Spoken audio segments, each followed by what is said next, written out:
My name is Dane Wigington. I'm the lead researcher in administration for a website called geoengineeringwatch.org. The purpose of our site is to educate people on the subject of geoengineering, something that too few know about and something that literally holds life on the planet in balance. Geoengineering is weather modification on a global scale. Many refer to this as chemtrails. This aircraft you see spraying right now is a KC-10, and that the nozzles are visible. You see inside the circles, and you can see them shutting on and off in a moment as you watch this tape roll. And the dispute as to whether or not these programs are going on is really a moot point. We have more than enough data. We have actual footage, as you're seeing now, to show that these tankers are indeed spraying at altitude. The materials we see showing up on the ground are the exact materials named in numerous geoengineering patents, as many as 150 patents. So at this point, the notion that these programs are not going on is simply denial. Skies like this, many have grown to think are natural, but they're anything but. And we've seen this for so long now, and it's been ramped up at such a steady pace that people have simply become used to skies like this. Anybody who thinks grid patterns like this are natural should recheck their reality. This is anything but natural. We seldom see blue skies anymore. Skies like this have all too often become the norm. Unfortunately, most people don't even look up. I think at times you could start the sky on fire, nobody would notice. More grid patterns. I mean, these are very symmetrical patterns. It's exactly what geoengineering patents call for: solar obscuration, to block the sun with toxic metal particulates. And unfortunately, with geoengineers, they don't seem to take the consequences into account. The planet is like a giant physics lab for them, and they seem to not be able to look outside that bubble. These are what many of our fir trees look like in the forest now. And in fact, as one of our audience brought in, the fir trees have gone to cone, as you see here, which means they're in a stress response. They think they're going to die. They're trying to preserve their DNA. This is halos around the sun. We see often as the atmosphere is filled with particulates. It's important to understand, just because you don't see trails from horizon to horizon does not mean you're not breathing particulates. We seldom see blue skies anymore. They're a silvery white color, especially in the mornings or the afternoons. If you look to the east or to the west and you block the sun with something, you can see the air is very silvery white. This is indicative of an atmosphere saturated with particulates. These particulates create drought. This is a very known and not disputed effect of geoengineering. As you saturate the atmosphere with particulates, you diminish rain. People need to get this through their head. This is not about seeding to increase rain. This is about creating artificial clouds, which reduces rain. When you block the sun, you block evaporation. You block light photons, which diminishes the ability for the sun to knock molecules loose and create evaporation. So what we get is protracted drought in some areas and deluge in others, exactly what we have in the continental US right now. We see more and more reservoirs like this that are dry or going dry. Again, exactly what we would expect with geoengineering, exactly what we have. Putting the wrench on planet Earth. This is the epitome of human insanity, to think that they could alter and control these very complex natural systems is insanity of the first order. More skies that we become used to. This high-level, toxic, artificial stratocirrus. These are not natural stratocirrus. Sky should be blue, clouds should be white. Meteorologists, for the most part, know this is going on. We were told by a Fox affiliate meteorologist that they're being taken into rooms and told not to discuss this issue on air. This is heavy wet snow. Now, this is a new term by Weather Channel to describe the artificially nucleated snow. Yes, they are nucleating snowstorms artificially and chemically. This creates a snow that's like concrete, collapses trees, collapses power lines, does horrific damage. Again, consequences for tampering with nature. Now, this shows that the US military, this is from the top naval officer, considers climate change the greatest national security threat. And if anybody thinks the DoD is not involved with these programs, they have not done any investigation. Bottom line is the data is there for anybody who wants to look. Another document, Solar Radiation Management Governance Initiative. Documents like this abound for anybody who takes the time to look. This discusses the international governance of solar geoengineering amongst the elites. Not that we would have any choice of who dumps whatever into our skies or controls our weather, because we're not a part of the equation. This is amongst the government elites to discuss how they will control our weather. Geoengineering governance.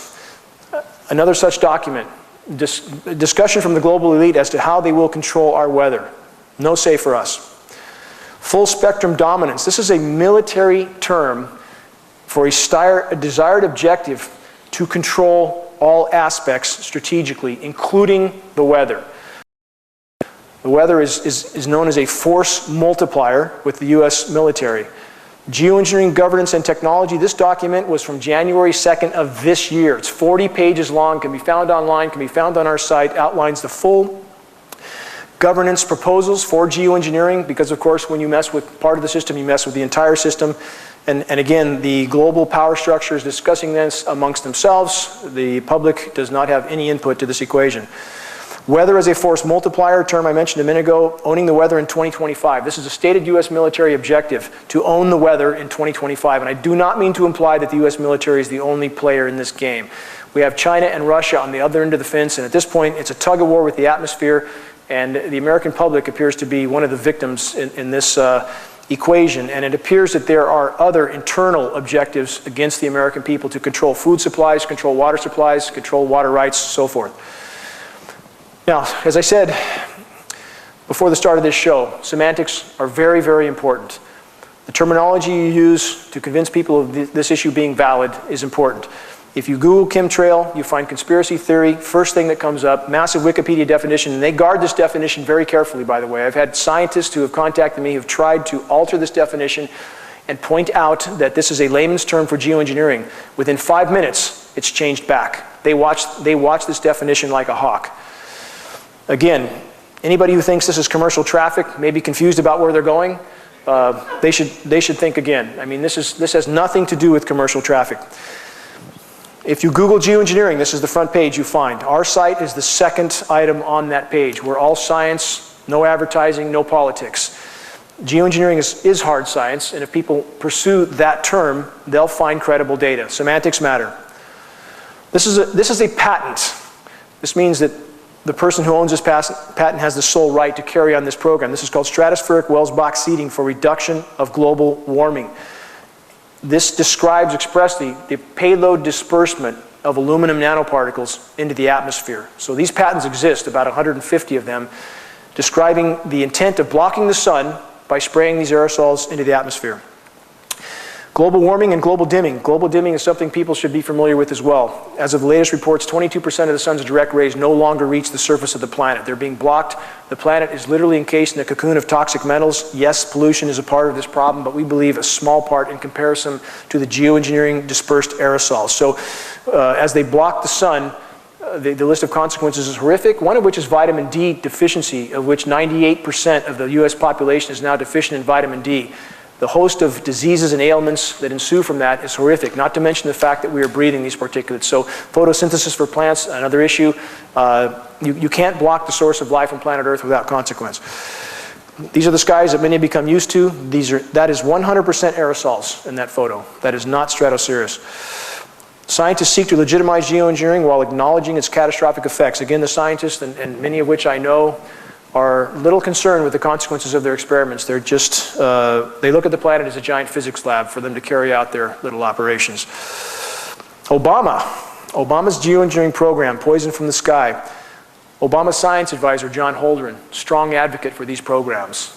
The Obama administration, in fact, since he has taken office, these programs have been ramped up yet again. They go back a long way, but they're going for broke now. It appears that they're doubling down on the damage they've already done. It's like Corexit in the Gulf of Mexico. What did they do? Did they try to acknowledge the mess in the Gulf of Mexico, the oil spill? No, they tried to hide it with a chemical disbursement called Corexit, which by some reports made the toxicity in that region 52 times greater, but they don't care. The goal is to hide the damage they've done, hide the crimes already committed. Again, more clearly, unnatural traffic in the air. What are we dealing with? So many people ask this question, why would they do this? If they're doing it to themselves, why would they do it? First and foremost, we're not dealing with sanity. Jack Nicholson puts a good face on that, I think. And we can look back and see that anybody who would detonate 1,800 nuclear bombs on planet Earth, which contaminated all life forms on Earth, is not sane in any way, shape, or form. And the definition of clinical insanity, and we are talking about 4% of the population, by the way, that's psychopathic. They have no consciousness of the comprehension, or no comprehension as to the consequences of their actions even to themselves. So that's something that must be considered. Has any such testing gone on that we know about? Absolutely. every day there's more data coming out about not other governments alone, but our government testing on its own people, its own soldiers. And again, our military is full of very, very dedicated, honorable people, full of them. But there are scientists and there are some in power that use such dedicated and honorable people as pawns in this equation. This is one such test. Deadly chemical sprays on American cities. This is well documented. People can find any of this data online. Insane nuclear explosions. Again, sane people don't blow off 1,800 nuclear bombs. I think we know they work after maybe a few dozen. And we could stop at that point and not build enough to exterminate life on Earth 12,000 times over. That's how much nuclear weapon we have. So it's important to remember people who use an excuse that, well, this can't be happening because they wouldn't do it to themselves. That excuse doesn't hold water. World eternally contaminated by depleted uranium. This is just one more example of this insanity. Depleted uranium is used in the ammunition now for the NATO countries. It's causing horrific damage. Many remember Gulf War syndrome. This is related to depleted uranium. Again, no concern for the consequences. Weather warfare.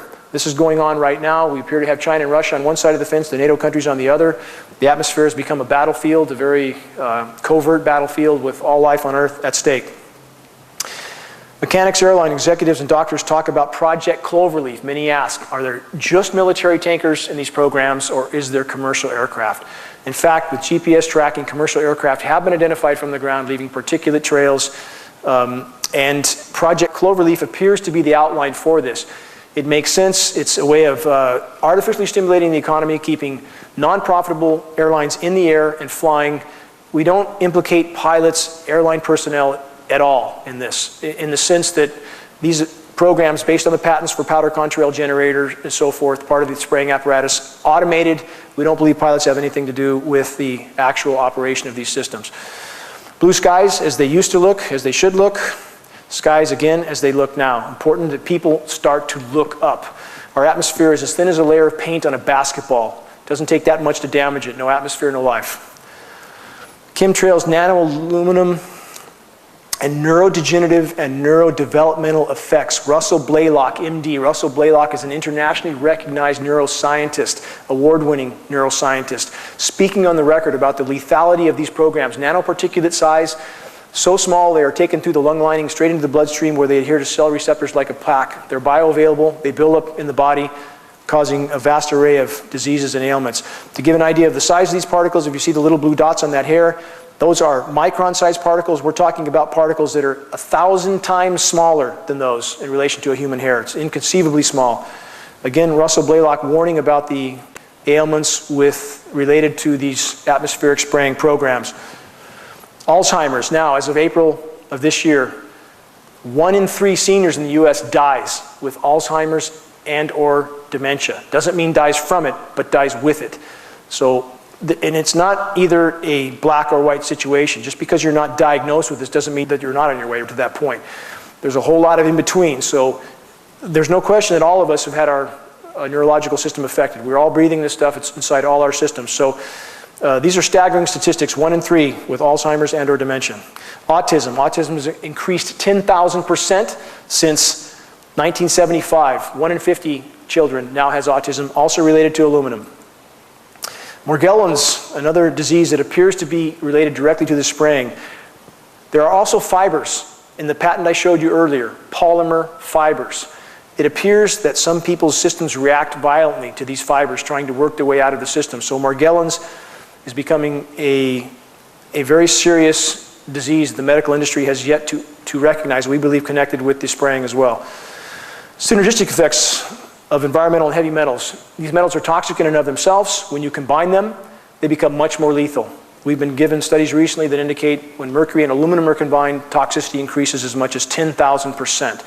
Bad equation. Let's add to the equation HAARP, High Frequency Active Auroral Research Program. This is a facility in Alaska. We believe there's 18 such facilities around the globe now. As the ionosphere is hit with these particles, as they ionize the whole atmosphere, make it more conductive, these signals can actually manipulate the jet stream. The data is quite clear on that. They cause a bulge in the atmosphere by heating it to tremendous temperatures, and that manipulates the jet stream. We believe, in fact, we are seeing huge jet stream manipulation. It's part of the reason why California is frying right now. As these clouds are hit with these signals, you see how they align like this. And this is indicative of them being exposed to these radio frequency signals. These are very powerful signals. So our bodies, as they become more conductive because we absorb this stuff, these signals become more detrimental to us as well. We're an electrical organism, so all these things hamper our own health function.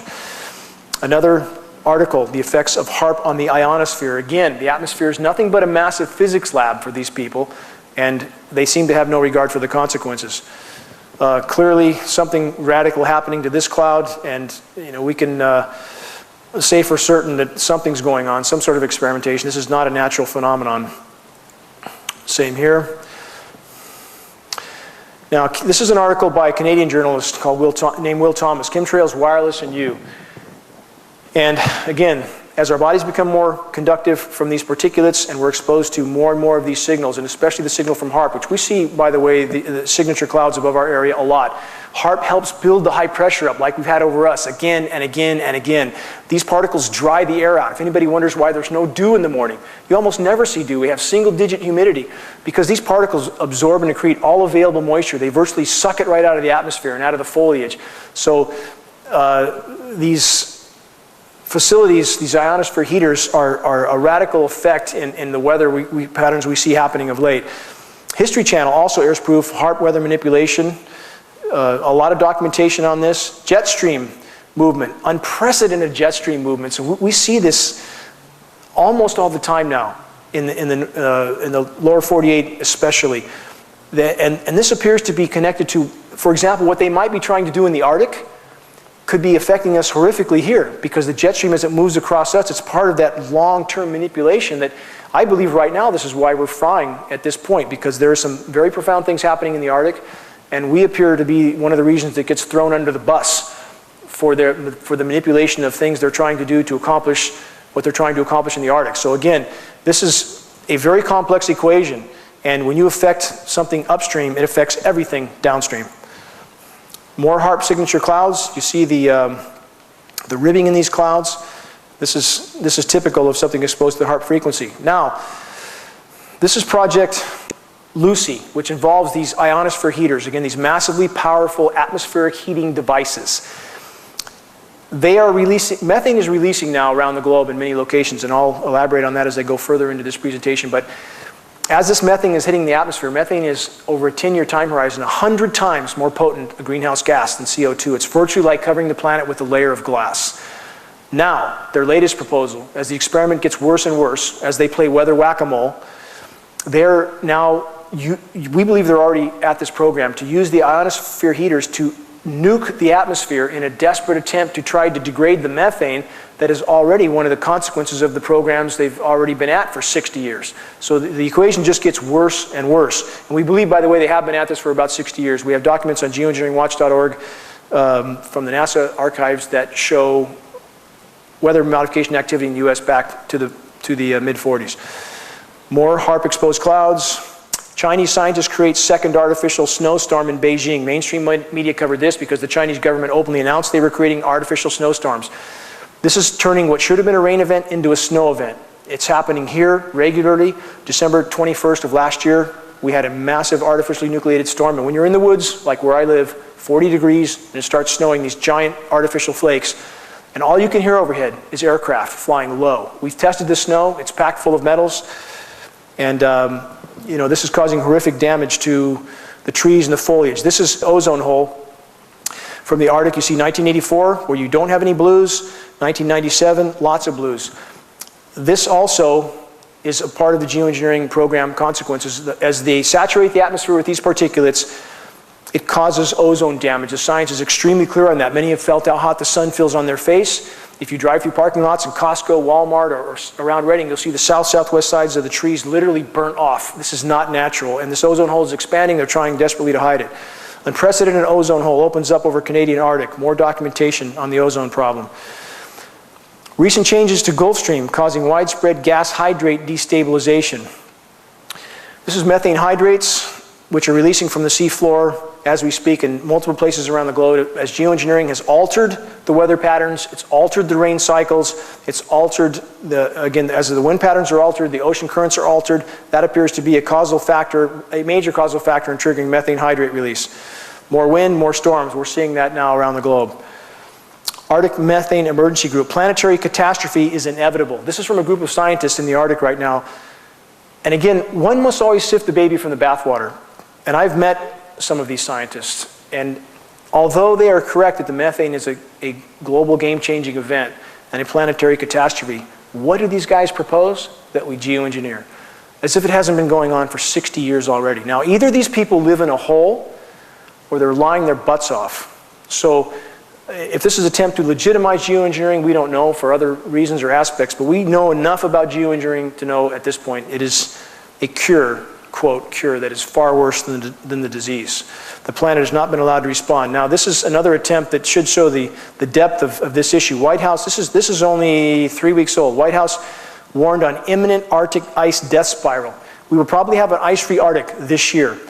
Many people need to understand this is not about Al Gore. It's not about carbon credits. I do not like Al Gore or his carbon credit scams. But the bottom line is geoengineering has decimated our planet's climate. As the ice disappears, that heats the Arctic Ocean. That releases more methane, more heating, very vicious downward cycle. White House trying desperately to hide this at this point. I don't think they can hide it much longer. This is methane coming from the seafloor. It's burning a hole in the ice. We're seeing this around the globe. This is more methane charts. As you go from the left end of this chart, where you see it's not so dark of colors. This is, I think, in 2008 to 2013. You see much more red. The atmosphere is indeed filling with methane right now. That's like covering the planet with a layer of glass. It is happening. If the planet's not allowed to respond on its own, they are literally blocking the rain, especially from Northern California, the Pacific Northwest. They are blanket spraying the Eastern Pacific. We have the satellite photos to prove it. That shuts off the hydrological cycle. We fry. So again, these guys they're like kids in a sandbox. They're like crazy kids in a sandbox that just want to conduct their experiments till there's nothing left. More methane. Again, the darker colors you see on the right, this is from 2008 to 2011. Much more methane saturation in the atmosphere. As one of the members of the audience brought up, as methane releases from the seafloor, it aerates the water like a bottle of champagne. Ships have no buoyancy. This is in fact what we've seen for many decades in the Bermuda Triangle. As ships go to the bottom fully intact, this is methane fields releasing. But now the fields releasing, for example, in the East Siberian Shelf of the Arctic, are massive in size compared to what's been releasing. And I don't think they can hide this release much longer. And this hopefully will help expose the geoengineering programs. Methane bubbles could sink ships, as we've already discussed. Rising Arctic Ocean temperatures cause gas hydrate destabilization. Yet more documentation from the geophysical research letters. Would an Arctic methane release spell the end of human life on Earth? Yes, it could, and it may. And I'm not trying to strip hope out of this equation. If we could stop geoengineering and the planet could respond on its own, that is our best tack. We know from previous events, paleoclimatic events, from 55 million years ago is the most recent methane mass expulsion. It was a global mass extinction, 70% terrestrial extinction, 95% aquatic extinction. If enough of this methane releases, it's going to be game over. It's one more reason that the planet has to be allowed to respond on its own. These programs have to be stopped. What are climate change feedback loops? As I explained with methane already, this is one of these loops. As the planet is warmed from these programs are exacerbating the warming, no question. As the planet warms and the methane releases, it hits the atmosphere, traps heat. That causes more methane to release, more trapping of heat. This is called the feedback loop, and these feedback loops are triggered right now, and I believe the power structure is literally in a panic.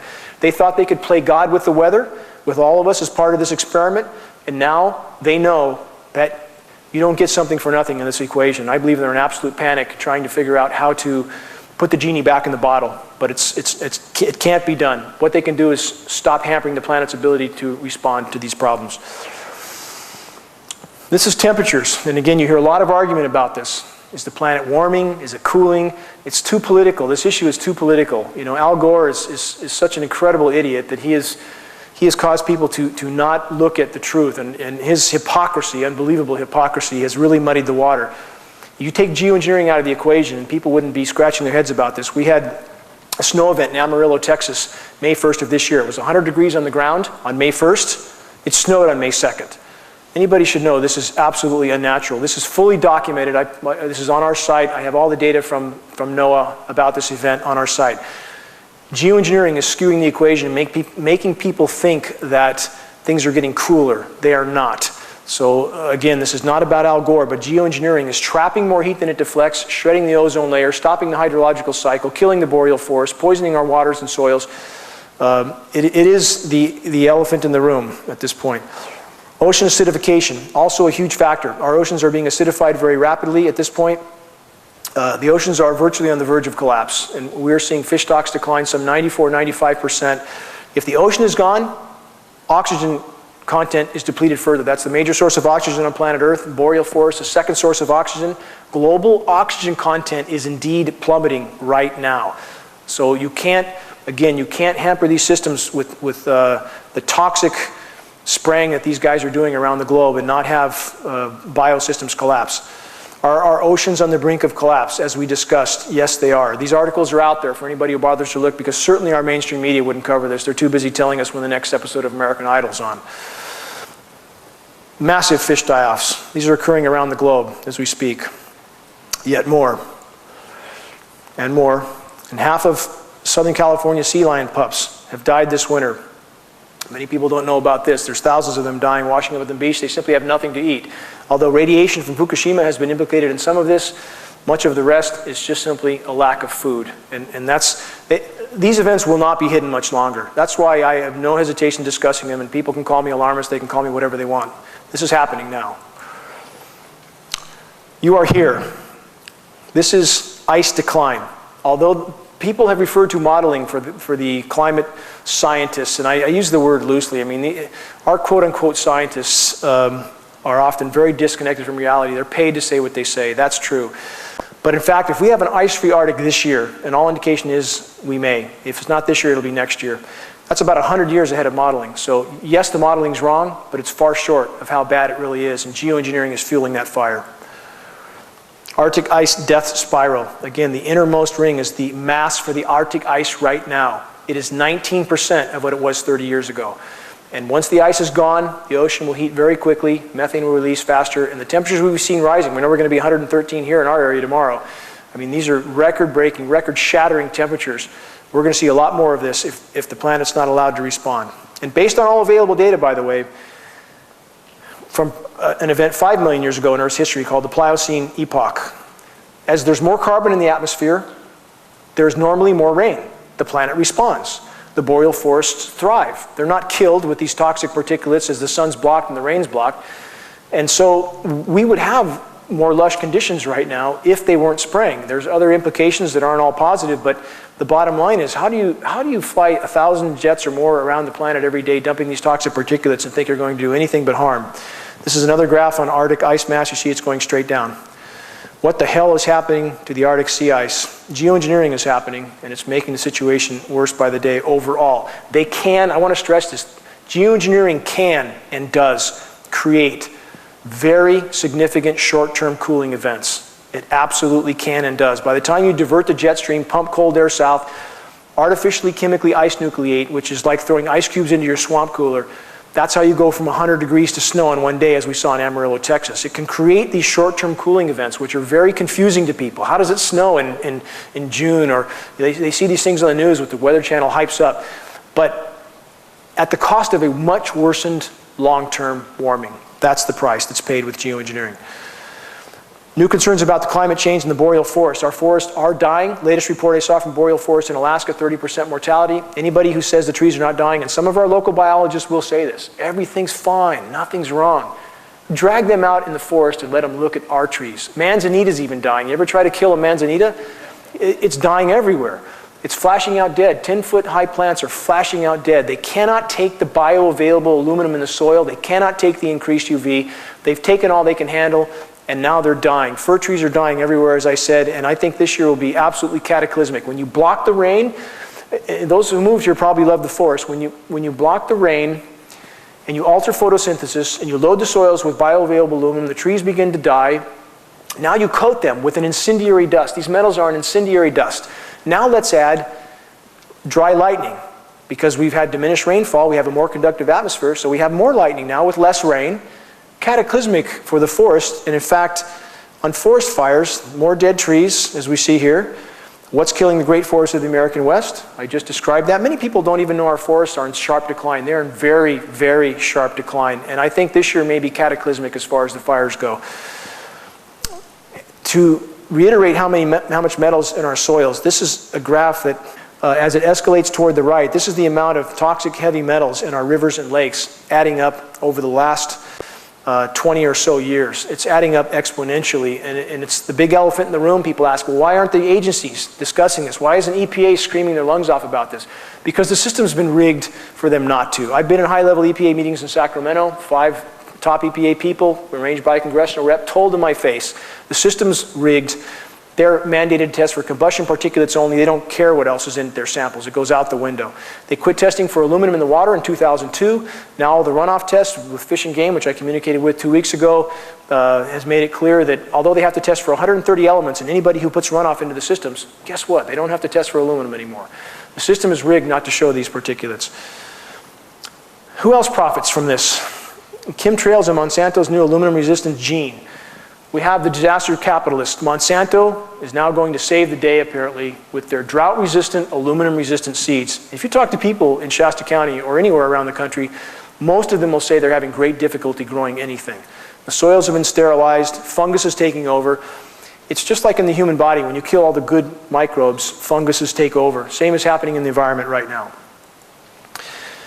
Geoengineers pulled off toxic cool down. This is another article reiterating what I mentioned earlier. This is why this issue is so confusing for people when they have a very cold event somewhere and people think, well, gee, you know, nothing's wrong with the climate. You take geoengineering out of the equation, it'll be quite clear to all of us how much damage they have done to the climate. Protracted drought everywhere. Africa appears to be one area where a lot of experimentation has gone on over a lot of years. And now there's U.S. boots on the ground in 150 countries around the globe. And it appears to us, who have examined this issue in earnest, that countries are droughted out and literally brought to their knees. And then they allow a U.S. presence in those countries, and it appears to be related to resources. So we can't prove this. No, we can't prove this. It's like the 50-year chain smoker who dies of cancer, lung cancer. You can't prove that the smoking killed him. But we can say the dots damn sure connect, and it appears geoengineering is being used as a weapon around the globe right now, not just by us. I don't mean to just implicate the U.S. We believe Russia and China actively involved as well. This is off our coast. This involves us. If you look at those trails, unless those planes, again, were damn confused about where they were flying and doing loops at the bottom, they blanket spray off our coast every day. This blocks the hydrological cycle. If anybody wonders why the rain is always late, always less, where I live in Shasta County, I'm almost 200 inches of rain short for the last 7 years. 200. The storms always drop less than they say, with very few exceptions, the occasional deluge. And we see sat photos like this every day. They're blanket spraying the entire Eastern Pacific. That simply blocks our water, period. Geoengineering and global drought. The planet is warmer. We should have more rain. The laws of physics state this very clearly. 7% more moisture for every degree of warming. We have less. How can that be? Geoengineering is the only explanation. Back to global dimming. They are literally encasing the planet in this toxic cloud of aluminum. Okay, this relates to us as well. If you look at this map, the darker red colors are on the top map. That's above average temperatures. On the bottom map where you see the B in the dark colors, that's below normal rainfall. This is typical for California in recent years. As the storms come through, they aerosolize them. They create clouds, but not much rain falls. So we have actually cooler zones during much of the time along the western coast, not lately. The experimentation appears to change, and we have below normal rainfall. And that's because as they aerosolize those clouds, they migrate that moisture, okay? It doesn't fall on us. It migrates somewhere else. And let's see what we see happening with that. The U.S. Drought Monitor. So what do we see? And this map's a little dated, but the current map is almost the same. We see a line from north to south, about in the center part of the country. On one side of that line, you have extreme drought. The other side, you have extreme flooding. And this is exactly what we'd expect with geoengineering. It causes drought and deluge. You migrate water from one place to another in a very haphazard way. You throw the whole system out of balance. And this is what we have now. And if we continue on this track, this is what the North State will look like, along with much of the rest of the western U.S. High-stakes fight over water rights. I think we've seen this before. You create the disaster, and you use that as the premise by which you acquire rights, right? We've seen that before, even with the Patriot Act and things like that. Water rights are being very actively pursued by the federal government around the western US, and we believe this is a part of this equation. This is a multi-layered onion. I'm not trying to pin it on just this or that, but there appears to be many things that they are trying to accomplish and putting life on Earth at risk in the process. Chemtrails have increased electrical conductivity in the atmosphere from 3 to 20 times. This is increasing lightning, as we stated. We see a lot more lightning, a lot less rain now, a lot more fires. Inside Insurance lightning strikes on the increase.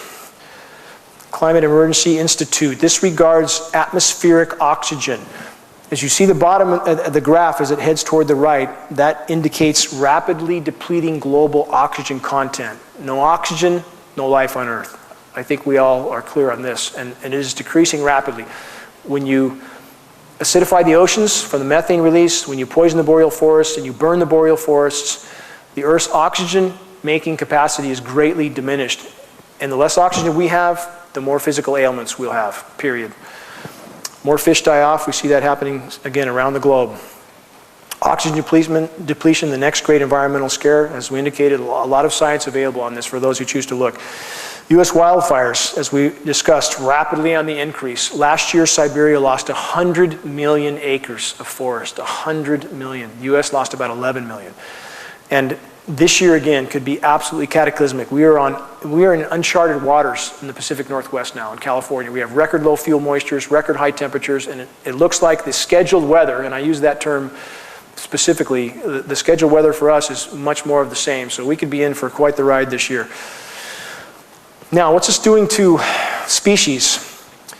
This is biodiversity plummeting. Species extinction rates are going through the roof. Would media, you think they would talk about this instead of grabbing some drama out of a hat every week to entertain us while the house is literally burning down? Species diversity is plummeting. Species extinction rates, you see the graph going straight up. Based on the latest figures, we're losing some 200 species a day. 200 a day. And people say, well, things have always gone extinct. Yes, they have, but not at that rate.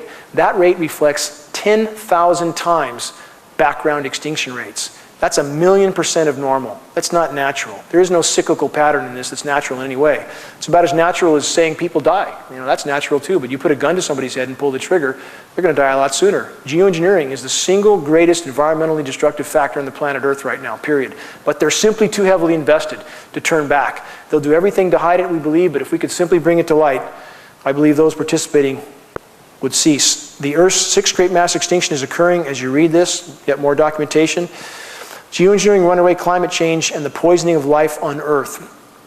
Again, I want to stress, this is not about Al Gore. It's not about the environmental groups that have been horribly lame in this equation. While they're focusing on some fish or frog and the house is burning down, I've never seen such complacency from people who claim to care. I know a lot of these people who claim to care, and yet they cannot find the courage in themselves to face this issue above all others, to unite with those who are willing to face this issue. So we now, in fact, I believe, based on all available data, face a scenario of a runaway greenhouse effect. If they continue to spray, they continue to shred the ozone, they continue to poison the boreal forest, they continue to alter the wind and water currents, and people who live around here must know that the weather patterns are horribly different. Even when I moved here in 2000, when a storm came in, you could see the cyclonic rotation coming in. The wind blew, the clouds were overhead. You didn't have this melted together sky, this featureless sky with very little wind. The rain comes less, it drizzles here and drizzled there. They have radically skewed our weather equation. If they continue to do this, we will face what's called a runaway greenhouse effect. I'll elaborate on that in a minute. One of the players involved, Raytheon. Now, this is important too. People need to understand the foxes are running the hen house. Raytheon is up to their eyeballs in weather modification. Raytheon does all the weather modeling for the National Weather Service and the National Oceanic Administration. So those who are making the weather, they form the message.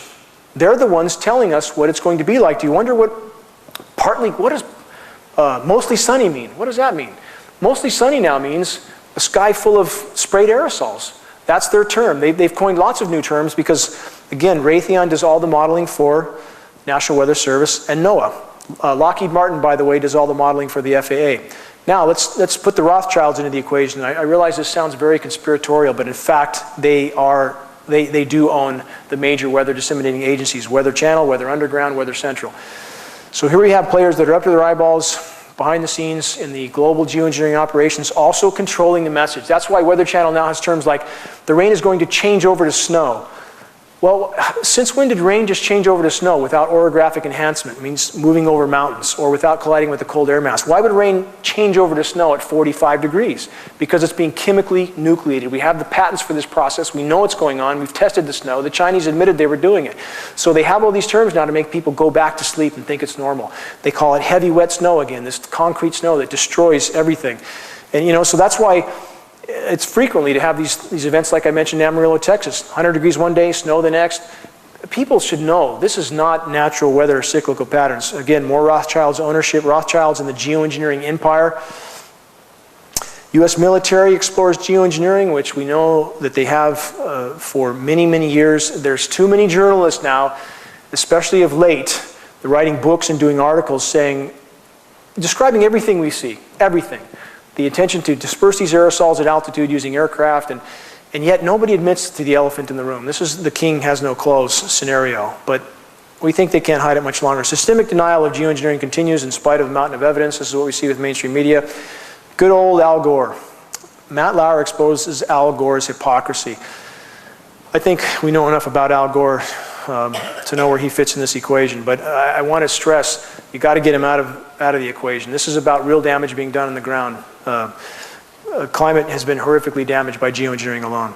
This is a flyer we did in Northern California. We're using this type of tool to introduce others to this issue while we can. And I want to stress, as we see skies like this, as they do this day in, day out, as we breathe what they're spraying day in, day out, as we continue to be a part of their experiment and they shred the atmosphere, time is not on our side. It is not on our side. I chose to take on geoengineering not because I wanted something to do. This is the last thing I ever wanted to do.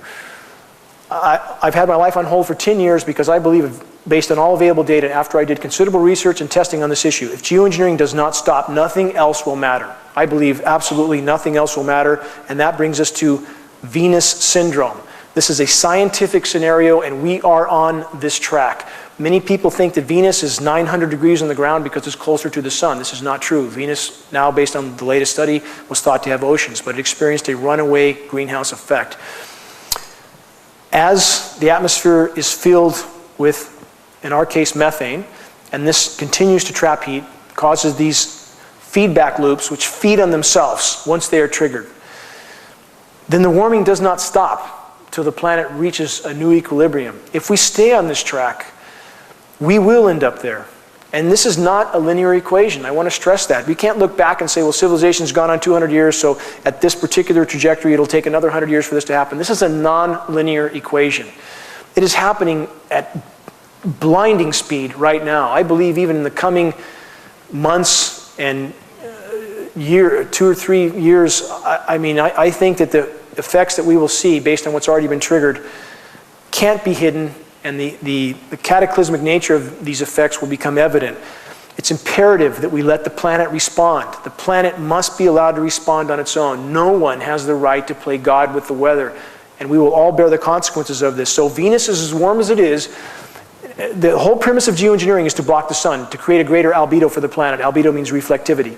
Venus has 2.5 times the reflectivity of Earth. It absorbs less sun than Earth. And yet Venus is 900 degrees on the ground because of its greenhouse effect. So again, it's imperative that we stop geoengineering, stop hampering the planet's ability to try to compensate for damages done. This is our site, Geoengineering Watch. There's only a couple of us that really do this, but there's more and more starting to help now. All of us can contribute to this greatly, and this is how you do it. From your own home computer, if you locate groups, organizations, and individuals that would care, if they had a clue. So many people don't have a clue about this issue. And you get credible data. You send them that data. Send them some credible documentation and files. Plead with them to examine this. And I mean groups like Alzheimer's groups, autism groups, the ADD groups, forestry groups, fishing groups. All of these groups are affected. If you send them credible data, send them a flaming arrow. As people take notice of the climate unraveling, and it is unraveling, geoengineering is fueling that fire, those flaming arrows will catch. Many of them will catch.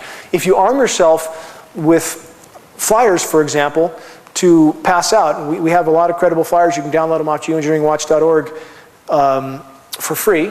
And if you pass those out, it does a lot more good than running out in the street, ranting and pointing at the sky. I believe this, that if we could bring this to the light of day, if we could make mainstream media cover this, if we could get critical mass of awareness, enough people who participate and make these programs possible would refuse. I have been contacted by scientists from 4 major universities in previous months: Stanford, Duke, Harvard, UC of Florida. A scientist from Stanford, Stanford's definitely involved with these programs, has told me that there are people on the inside participating in this research that now are pulling back. They're refusing to because they realize the cataclysm it's causing. And I believe enough people, especially from the US military, who we have incredibly dedicated, honorable people in the US military that are being told this is something they need to do, they must do, for the good of the planet. When they realize what this is doing to the planet, their countrymen rely on, their children rely on, I believe those honorable men and women will pull back, that they will certainly be on our side. We simply need to bring this to light. If we could bring it to light, it would change our equation radically for the better. That's my goal. That's why I'm here. That's my mission. Thank you very much for attending, and I appreciate all of your efforts toward this goal. Thank you.